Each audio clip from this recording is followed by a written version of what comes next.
mean to make things awkward. He knows he shouldn't have cried like that in front of me. That he is a grown man and should have kept his emotions in check. He said he had never had a major breakdown like that in 3 years. Usually, he is in control of his emotions. He then began to tell me the whole ordeal with his father. It just made me sick to my stomach. Back when he was in his final year in college, his mother had died the year before. His dad and mom got married too young because his mother was pregnant, and they were both in bad shape. He would often visit his dad along with his girlfriend. When one day he walked in on his girlfriend cheating on him with his dad. Both butt naked and everything.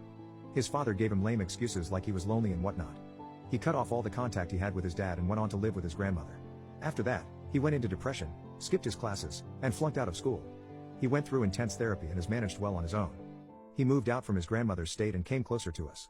That poor boy was sobbing while he was telling me this story, but in excruciating detail. It almost made me cry.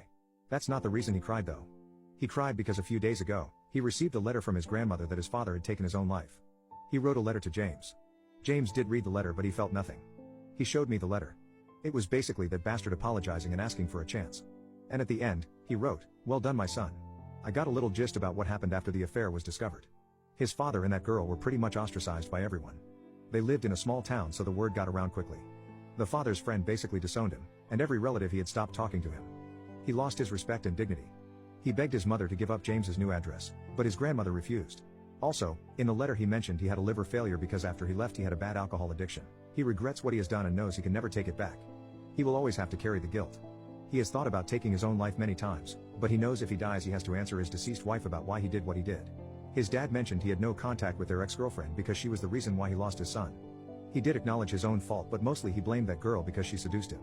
I can't believe even in his death he avoided accountability. James said he wasn't bothered by his death until that day when I called him son. If it was some other time, he wouldn't have reacted the way he did. It was just the timing.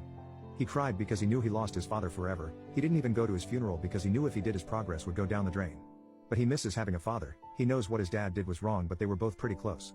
His dad was his cheerleader. He still couldn't believe his dad would do this to him. He mentioned that if his dad was alive he probably would have contacted him in the near future in 10 or 20 years.